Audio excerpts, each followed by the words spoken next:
Animais de laboratório forçados a comer pouco vivem mais do que os que comem à vontade. Isso é sabido desde a década de 80.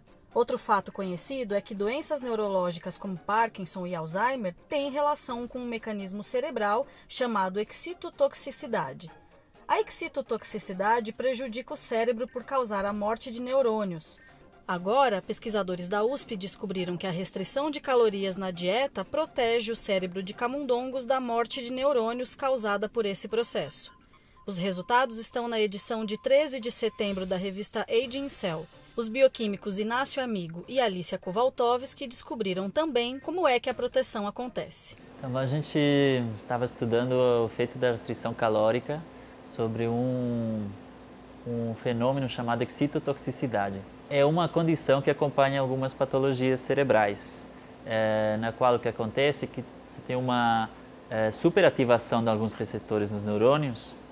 Isso produz um aumento dos níveis de cálcio nos neurônios que acaba matando as células. Então a gente estudou esse fenômeno da excitotoxicidade porque ele é interessante para vários tipos de patologias diferentes, como o Alzheimer, o Parkinson, infarto cerebral. Nessa situação em que o neurônio morre porque tem excesso de neurotransmissores, que são substâncias que mandam sinais entre os neurônios, a gente não sabia que a restrição calórica protegia. Então essa é uma novidade. A gente usou essas duas abordagens, uma em vivo mais geral para ter uma ideia no animal, no próprio, nesse caso foi um camundongo, e depois no in vitro para tentar chegar no mecanismo molecular.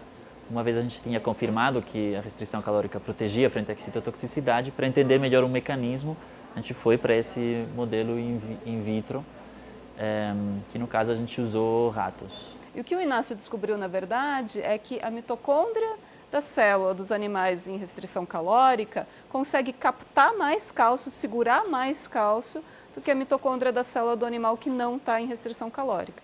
E esse é o motivo pelo qual tem essa proteção contra essa morte neuronal. O que a gente viu é que com a restrição calórica, parece, como a Alicia falou, é que as mitocôndrias elas captam mais cálcio. Essa captação, a gente achou o mecanismo pelo qual as mitocôndrias de restrição calórica captam mais cálcio, que parece que é por uma modificação em uma proteína chamada ciclofilina D. E que a gente acha que essa modificação ela é produzida por outra proteína chamada sirtuína 3. Então, teoricamente, essas proteínas poderiam ser alvos terapêuticos para tratar essas condições que têm excitotoxicidade, como o Alzheimer, o Parkinson. Nesse caso aqui, a gente fez uma restrição de 40% de calorias. O que faz é deixar o grupo controle comer a ração à vontade, a que eles quiserem. Depois a gente quantifica quanta ração eles comem, reduz 40% e dá uma ração que tem uma suplementação de vitaminas e micronutrientes para evitar que essa redução das calorias seja acompanhada com uma redução em outras substâncias importantes para os animais. Os animais em restrição calórica não têm mais micronutrientes do que os ad libitum. A gente só coloca mais porque, como eles comem menos comida, eles teriam uma quantidade total menor se a gente não suplementasse. Então, a quantidade de micronutrientes é igual, não vai ser vitamina e sais minerais que vai proteger seu cérebro, é essa quantidade de calorias menor, né, com a mesma quantidade de micronutrientes que está protegendo. Então, a gente não está falando que você tem que ser ultra magro para proteger seu cérebro. A gente está falando que ter um peso saudável e normal, pelo menos no rato e camundongo, está protegendo o cérebro, enquanto ter obesidade está piorando esse tipo de lesão.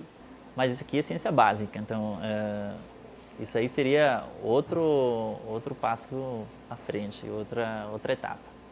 E eu acho que o mais importante, na verdade, é que o Inácio conseguiu descobrir por que tem essa proteção, qual que é o mecanismo dessa proteção. Porque uma vez que a gente sabe o mecanismo, a gente pode desenhar drogas ou pode desenhar estratégias terapêuticas novas para conseguir proteger o cérebro sem ter a restrição calórica, que é uma coisa muito difícil de se aplicar na prática.